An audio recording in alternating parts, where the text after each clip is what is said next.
Waya obedi ka fo ka wala nyimando o bela jele info o sigirola an ta fa ka video de ke bi mais modola komi ça dit de ala de mali da ka hada madin ne tarom na fatu na ka hada madin fasuya mogon fi halalaw be yere wolo be dametugu be horon be nyamakalaw be gawlo be numum be fembe be mais madele ka femi yere fene sugume madele ka femi sugu yere me fiu o harama demi maliko nana horon nye fenfe fosi sam horon nyamakalaw sadi silameo des dignitaires munu ka horonya bulu munu ka dignité bula munu bu dambe don munu bora bokolo nyumana ane munu bora kabla nyumona ni bebe jeli nyamakala sadi numu abe kwa aw be fenfe don ko be malikono bebe mais fesugu fena kelembe aw temi todo nere temi todo fio mais a harama dinama abe malikono ala yake malikelembe de dien be ngonte billahi ni rola jogoro mew nga bonya be mali jogoro mabeka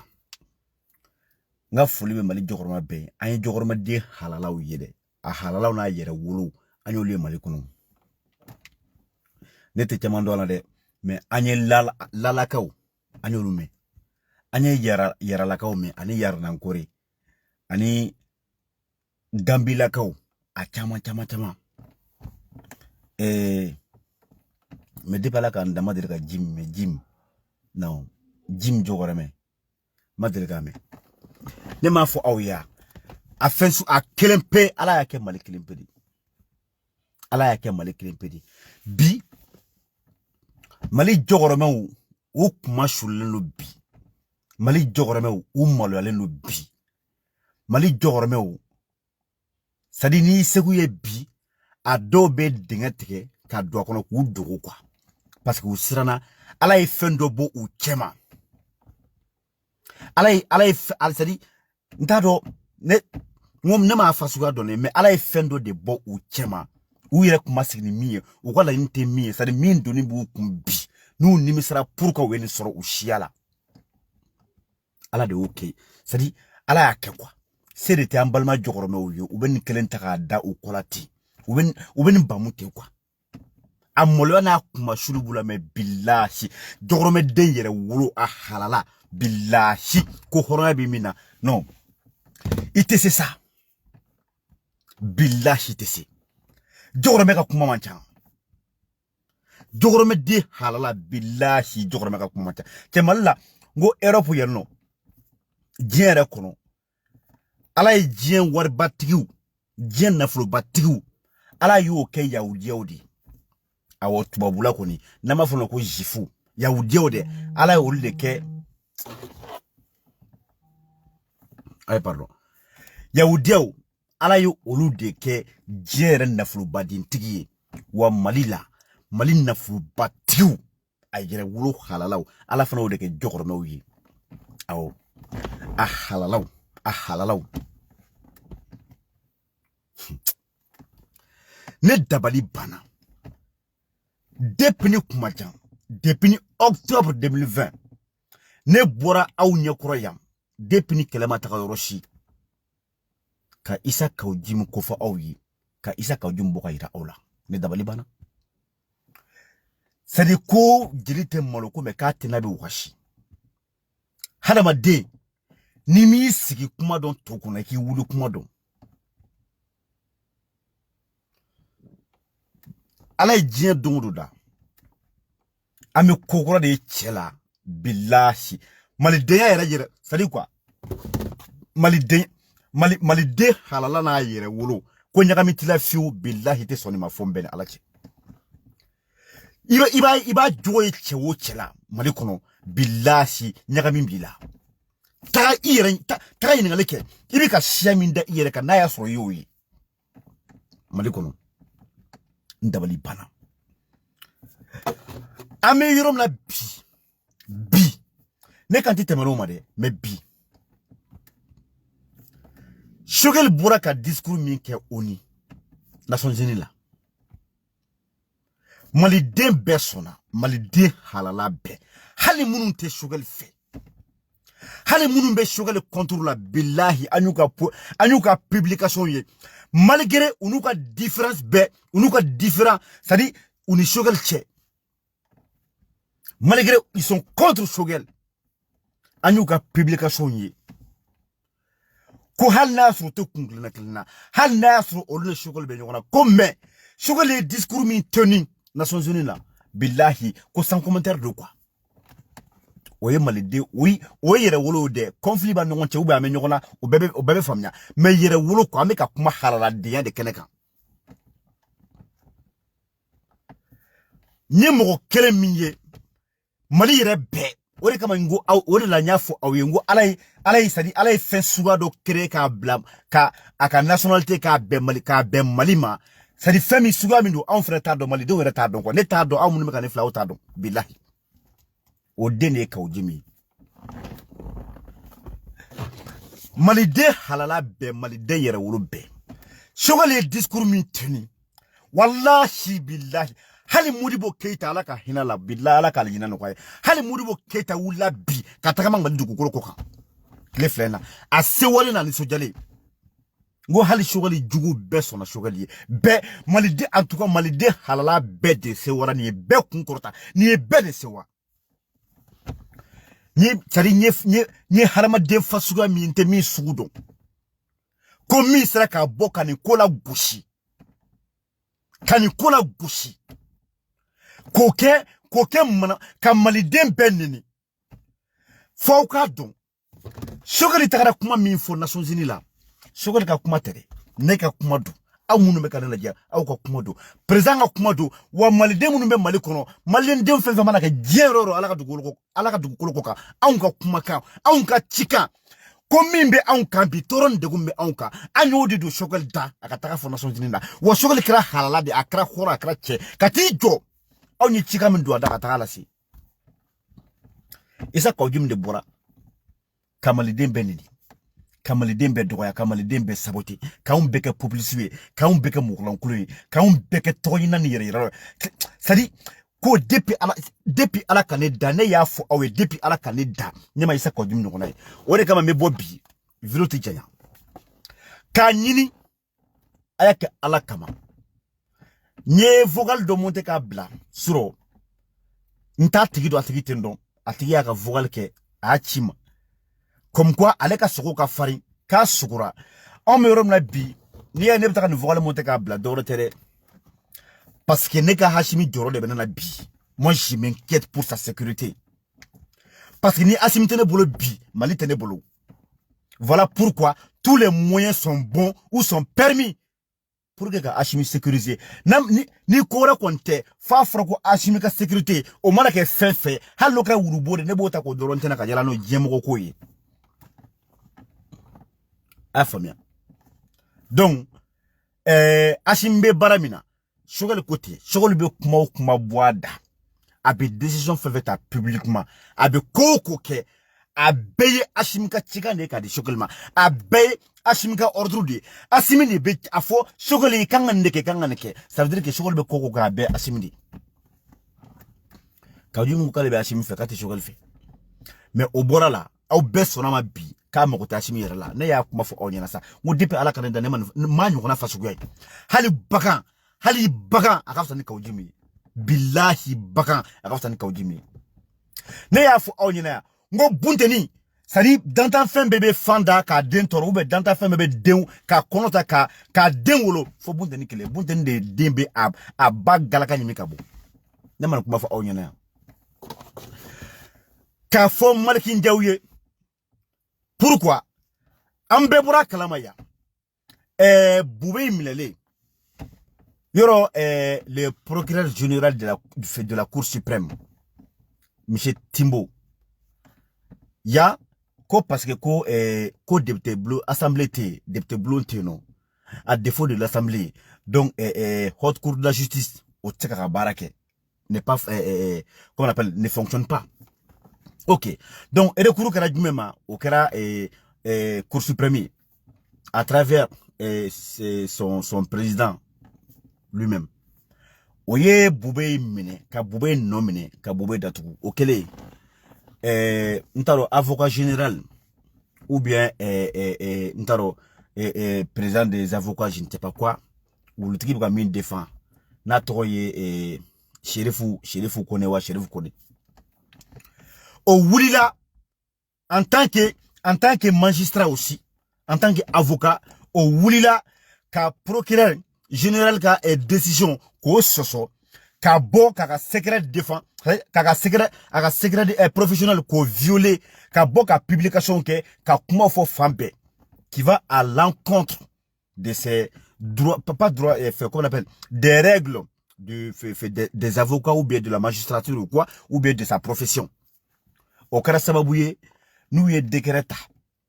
ou y décréta ka Chérif Kone ka dénominer ka boy ka radier ka bo avocat général a placé la ka takabo epio ale te bara la ale d'abord pour parce que a bora ka fenge ka to bara do kono mi tsani mi yamara kun tabulu o makewa ni rola ama fo Maliki Njaw ka kla ka fo sente mamuru mo bela jelena ko bi ayake ala koso an mo be dame tugu de la an ga buloma konnana an mago be mogola munu be kuma an malidenw togola mogo munu ye horon ye mogo munu ye dambetigiw ye mogo munu ye yerewolow ye ani mogo munu ye halalaw ye an mago bo la nga bulon kono an mago te chaputo la an mago te mogola an ga député bulon kono an ga wasadenw cɛla an tɛ min fasuya dɔn an tɛ min suguya dɔn donc k'a fɔ CNT mogo bɛɛ lajɛlen ka tila k'a fɔ a président ɲina n'o ye Maliki Njaw ye aw ye décision modèle bɛɛ ɲini je ne sais pas ne t'a dɔn min kan ka kɛ dɛ ne t'a dɔn dɛ sariya la c'est-à-dire min bɛ se k'a kɛ fɛn fɛn bɛ se ka na ni sababu ye ka Kawuji wuli ka bɔ a nɔ la k'a bɔ non seulement 80 vice-présidents de l'Assemblée nationale du CNT k'a bɔ la en même temps k'a radier complètement ka bɔ an ka député bulon kɔnɔna na Kawuji min ye Mali la gosi a ye Maliden bɛɛ la gosi o fana t'a kojugu yɛrɛ premier ministre min bɛ bi n'o be président Assimi yɛrɛ ka ci la n'o be Assimi ka baara n'o be malidenw ka baara la Kawuji min kalekan don ko an ka laɲini ye min ye ka jamana taga ɲɛ ka jamana bɔ dingɛ kɔnɔ Kawuji min kalekan don aw be k'o baara min kɛ CNT kɔnɔ aw be ka loi minnu ta aw be ka baara min kɛ ko Mali ka bɔ dingɛ kɔnɔ président bɛ ka ci min di Choguel ma ko Choguel ka olu exécuter Kawuji min kalekan don ko f'a ka an sigi sanbara kɔnɔ ko f'a ka Assimi mako sa c'est-à-dire f'a ka Assimi la échouer Choguel ko yɛrɛ tɛ bilen e tɛ k'a fɔ e bɛ Assimi fɛ ko e tɛ Choguel fɛ Choguel man n'a yɛrɛ ma Assimi de Choguel ta ka na n'a ye Choguel bɛ ka ko kɛ a bɛ Assimi de donc ni Assimi tɛna se ka fɛn kɛ parce que o ye président ok d'accord mais aw minnu bɛ CNT kɔnɔ Kawuji min bɛ aw minnu ka kulu la Maliki Njaw an b'a ɲini i fɛ i n'i tɔw tous les membres de la CNT a bɛɛ lajɛlen ni min kan ka kɛ a k'o kɛ ka fɛɛrɛ kɛ ka Kawuji min ta ka bɔ an ka wasabulon kɔnɔ an ma se Kawuji ma anw ko k'an ka Mali de an mago tɛ mɔgɔ la mɔgɔ min bɛna don anw cɛla ka tila tugun k'an ka jamana la segin kɔ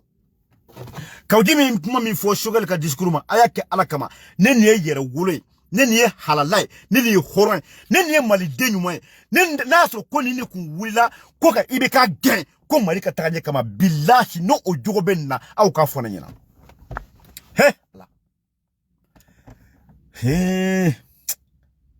cɛ n'i ma sa i bɛ fɛn bɛɛ ye depuis Ala ka ne da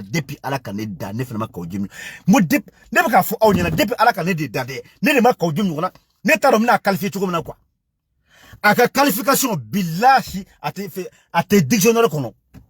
français ma se k'a créer a mot créer fɔlɔ quoi a ye Kawuji mankan lamɛn Choguel ma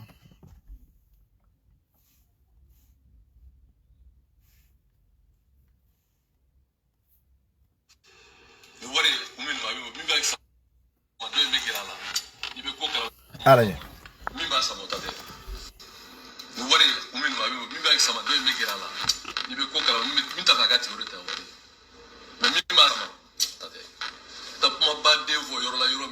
solution Tibolo, ni Nanatega Fouilla. On ne vit pas de discours. En politique, il y a 3 paramètres essentiels. On n'a pas besoin de sortir de Sciences Po. Politique doit pour contrer l'adversaire.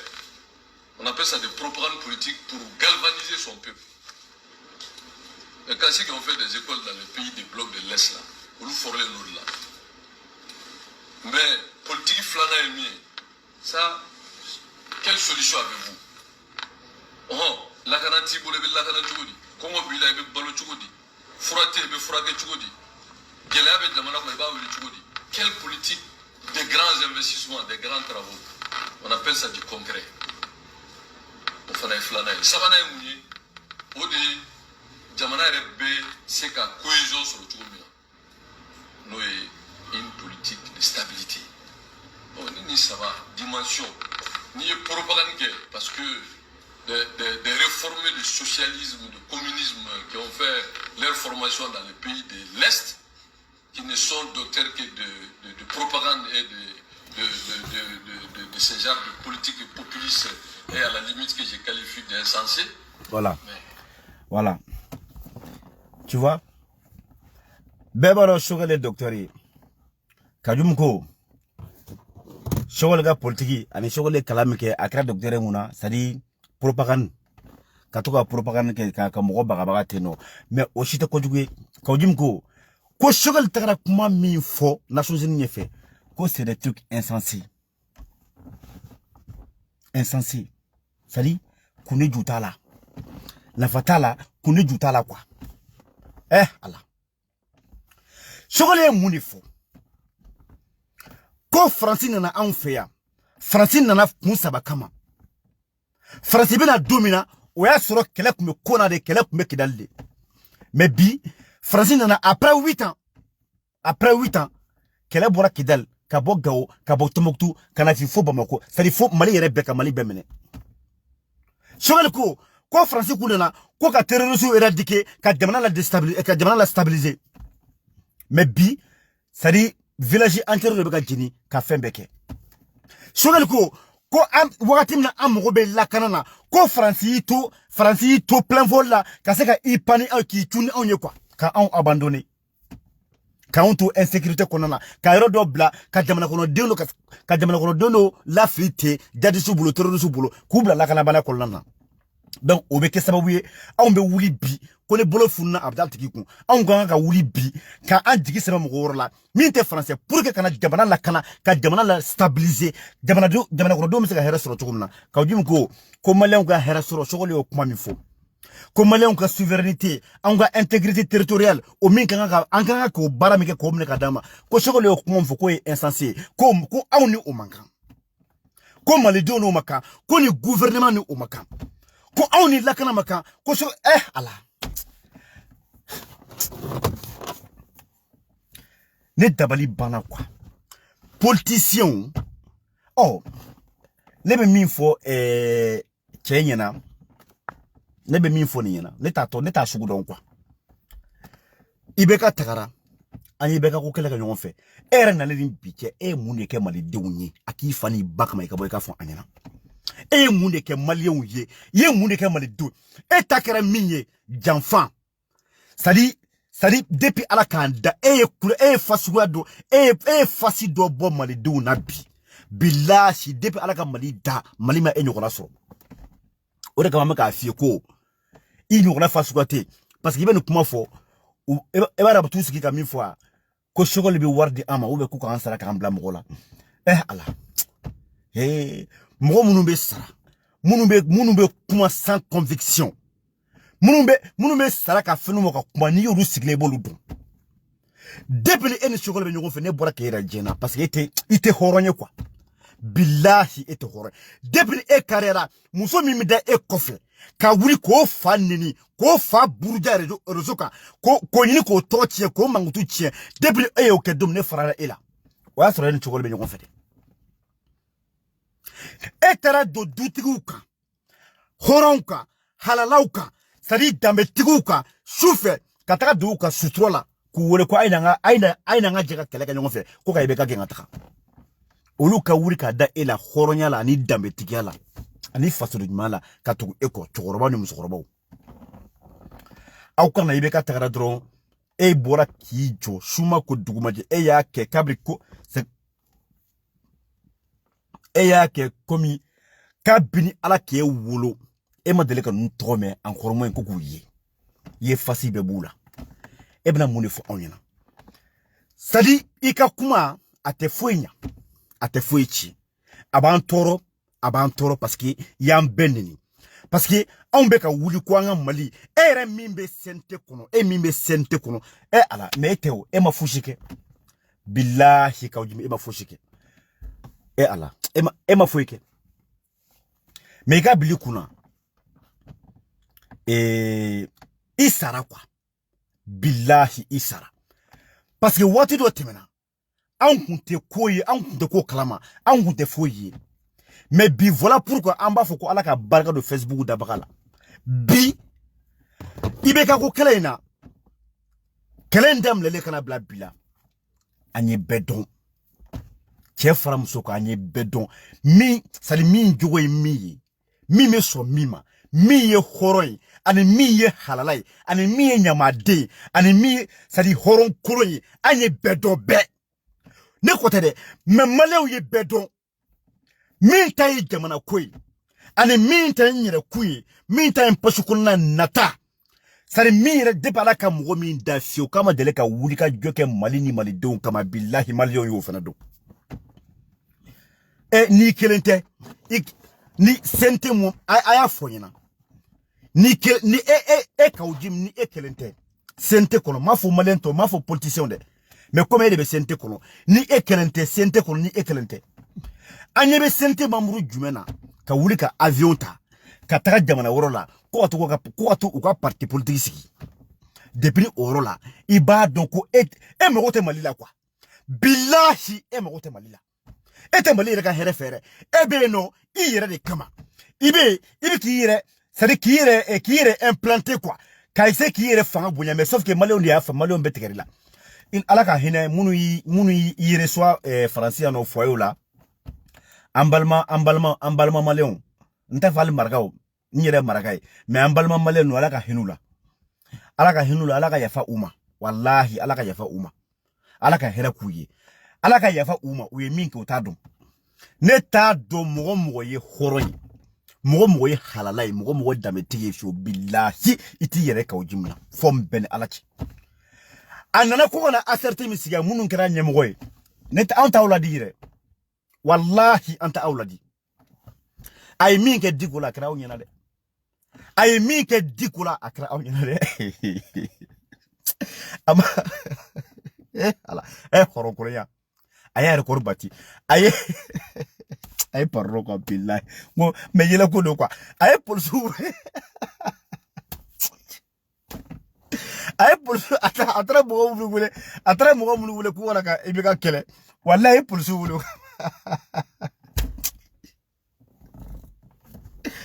ka jibe polsu wule emzengi mo ko kam ko lo ka bo sebasi ko nala o make awnyana ya katara uga aga club de soutien ko kazi olu mugo be mu chu shekele depuis ala kanda ngame ko mugo démissionner mais jegulu ka démissionner ka bon jegulu tege ko depuis orola horon kolonya o dara keneka o make aw nyana aw mani bay kawjim ni mugo jera ani ashimi jera anana kana fam beke mankai ashimi aw est-ce que aw ba me adable ko l'imperturbable ashimi gota ko les patriotes est-ce que abo meuble ato meu amana ba kuma ambe ashimi ko amba défend atoko fa ya ofra amaso fana kanaka atoko fana do assist abuko fana buruja dononi abe kawjim be bulado awla français wallahi bitaka won sena fo malla billahi aw bitama français fo malla aw sena ebe sente kono enna ko ka jamana labbe ko jamana ko medinga kono mais e ka souci de ka avion ta kana France kana ka parti politique sigi ebe sente kono ebe avion ta ko ta Côte d'Ivoire ene bitaka yala yoro la ko ta ka parti sigi e mo te mali dewna donc vidéo kana janya kanini ala parce qu'on ne peut pas défier la communauté internationale sans qu'on n'ait pas les moyens de sa politique. Parce qu'aujourd'hui, c'est là où mon nana no ibeka kala wakati awe chidi c'est là où mon mari odo donc me kofe ebe chidi c'est là où mon domna ekwi e ya keki digida donga jondega ya keki digida pepulu de ka mali donga wa o mali den kelonde o de sugar digi bi e ma min fo me fom ben sugar chou mais c'est kaka sugar chou de a chou ka futani enyema segifa billahi sugar tara kuma min fo kesa achetiye halni ala yisra halna malistanu boro be ko godi Wagner ma kuma mafwa halna malistanu boro be taka di ema etikati joko taka ni kuma fo onina itisi na sontiru na billahi etisi achete wa sugar be ni horonyache abini dametigache wa sugar be ni barache sugar ebe sugar sura arojmena kube ko imbedi hasiri yai parce que sugar kele ka dese ku buja ka fembe ka dese o sugar na odi na ke ega akreka nyemo de bi ale libe akoro signé i place là ou ale libe ordre di i place là bi c'est sugar qui est ton maître aujourd'hui, ton patron ala ka kedo wi ale de ka premier ministre ko sugar le discours mge ko e publicité ça c'est insensé. C'est insensé. Hey! Bessona, comme Modibo Keta Bolen Kuala. Quand nous avons un discours de tenu quoi. Malien fait. Oh, Malkinjau, Sente, Mbado, Nioro Lambe, Mbalma Kemba interpellé. Abouakar Sidiki Fomba. Nete Sente Mrobedone, mais Billahi Sonono Ali. Ah, Abouakar Sidiki Fomba, ne Sonono Ali. Aïnga Tira se Abouakar Sidiki ma. Wallahi ne Sonono ne bado ebe maliko kelela ebe malidon kama kwa. Donc avec sharia chamata avec loi chama voter na ba se ka solution mi soro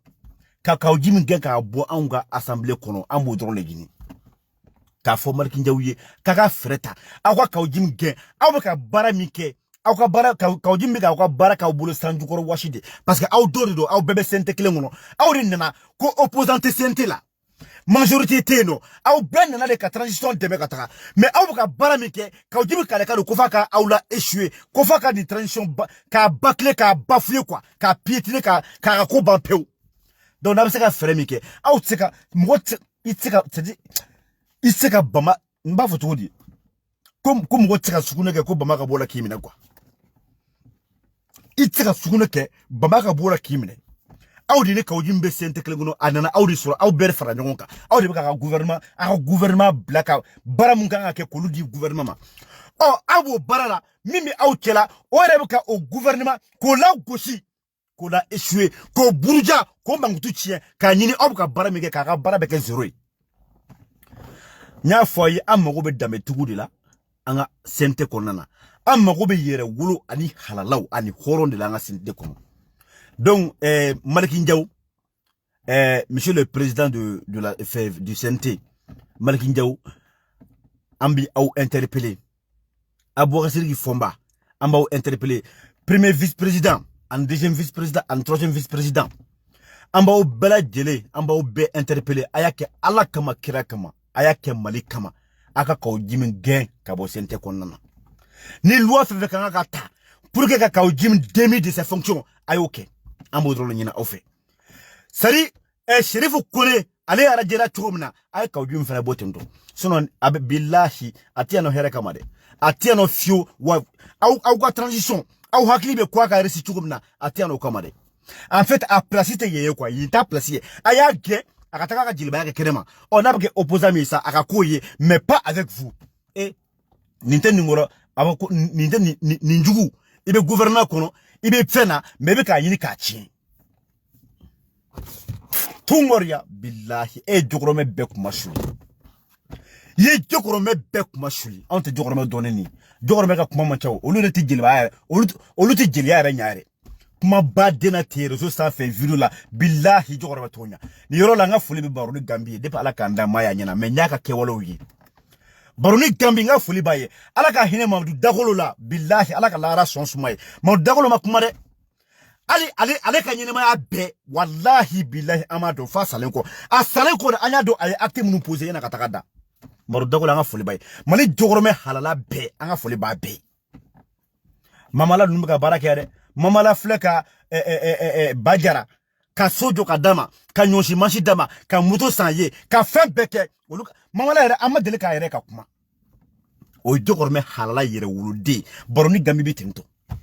olu tɛ kuma la parce que olu ya a halala u ye quoi mais a mabolama ou bien a ntado a détournement ani a greffele olu to yɛrɛ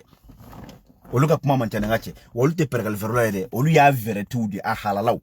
u ka kuma man ca bon e kɛra fasuga mi an ta dɔn quoi mais i kɔni ka bili kunna ko bi sadi wallahi ne ma dɔwɛrɛ fɔ dɛ i yɛrɛ i physique tɛ dɛ mais i komani malidenw di malidenw t'i fɛ i bɛ nin bɛɛ kɛ ten mais ko n'i ye dunu n'i y'a golobatɔla ye n'a bilatɔla t'a faratɔla don aw fɛ e ni wulutigi aw bɛ bilakoro cita ɲini yan nɔ billahi a t'a sɔrɔ a bɛɛ ala cɛ hadamaden bɛ se ka kɛ nin cogo la tan tɔ k'e kɛ hɔrɔn kolon ye k'e kɛ ne ko cɛ ne ko i bɛ diplôme de sɔrɔ video kɛ na wa ka t'i sigi mɔgɔw ka écran ɲɛfɛ e bɛ diplôme de sɔrɔ la wa a bɛ mun de d'i ma ou bien concours de doit fo n ka video caman kɛ tile kɔnɔ ala ye diɲɛ don o don Mali média tɛ video kɛla fo ala hali ni dɛrɛn dɔ wolola bi ko ka téléphone ta ka video kɛ k'aw b'a wele ka na ko na me yɛlɛ ka page kan a bɛ c'est-à-dire médiaw ni ɲɔgɔn tɛ ten i bɛ mun de sɔrɔ ne ko i bɛ mun sɔrɔ e bɛ mun de sɔrɔ la i bɛ je ne sais pas moi i bɛ diplôme sɔrɔ wa concours de wa i bɛ franchement ne t'a dɔn quoi peut-être i b'a sɔrɔ transition kɔnɔna na ni mɔgɔ min ka video kɛta cayara kojugu peut-être ni transition banna o tigi bɛ kɛ président ye kɛ ou bien o tigi bɛ cadeau sɔrɔ ou bien je ne sais pas i b'a sɔrɔ o tigi bɛ cadeau sɔrɔ ou bien o bɛ jɔdaba dɔ sɔrɔ parce que e ka video kɛta cayara ni bɛɛ ta ye transition kɔnɔ sinon a kun de quoi y'an tɔɔrɔ y'an kuma suli anw bɛ maloya bi billahi ka e yɛrɛ mɔgɔ la k'e ye maliyɛn ye a maloya de b'an na ka e yɛrɛ mɔgɔ la k'e ye maliyɛn a maloya de bɛ anw na k'aw di mu mais i k'a bili kunna k'o f'u ye ka jɛya fo ka taa i sa fo ka taga i sa encore fo ka taga i sa Choguel t'i jaabi wa i ka tante Choguel bolo dɛ wa il est imperturbable wa ala Choguel bɛ ka ko kɛ ani Hashim de don Hashim de bɛ k'a bɛɛ fɔ a ɲɛna wa a bɛ ka Hashim de ka baara kɛ wa anw de b'u kɔfɛ anw maliyɛn den halala yɛrɛ wolo dɛ billahi anw de bɛ ninnu kɔfɛ an b'u sɛnsɛn de ko kɔɲɔkɛ ni kɔɲɔmuso le dio Hashim Choguel militaire et politicien, des convaincus, des aguerris. Choguel est un grand patriote. Han n'entara kana san keme ete ku Choguel la. Han ni Choguel sara bi e ka san keme balo faut que ça Choguel est min ke kalo saba ko eta nyokona ke. Parce qu'il était horonnier, parce qu'il était patriotier, parce qu'il était l'adoutrier. Wallahi était l'adoutrier. E kana mo la ka kuma. Mais bon ala je ni fene bo abi fo fene do mako e ko ka jum de area. Wa bébé ma boy deuna be billahi bébé ma ou ba fu akana na afa ka fe nyokona yelama fe quoi hein et muso ala faut me dire vraiment c'est dommage quoi wallahi c'est dommage il était kaujimi wallahi il était kaujimi billahi il était kaujimi hene molo ya kui depuis ala kanda malon nga folo ba bela jeli ambetaka amena kakla ka senka fo Abubakar Sidiki Fomba wallahi anyika baray kamale don demia markin jaw amba ko de mais amba nyina aw fe sente mo be amba nyina aw fe alla kama kera kama ni malik kama ay frère model beke ako kaw jim gen ka bo sente kono maleo anga wuli anga nga kele ko ka kaw jim gen ka bo nga sente kono parce que sente konna ça dit dambe tugu de betay ani horo de betay no nyama kala tatay de ni wonya makala fe nyama kala horo wa hakatu kuma na fo tugu dudu voilà comment la photo la mère que tu ne peux pas couper au bas qu'on a au bas qu'on vraiment au côté quoi mère que tu n'as fait mais ça dit ni horon kolon quoi horon kolo ngamo dema donc ay wuli ay frère tu ko bela ka jim gen Hashimi vraiment akara barade ha nga folo ba bela jele akambe shebore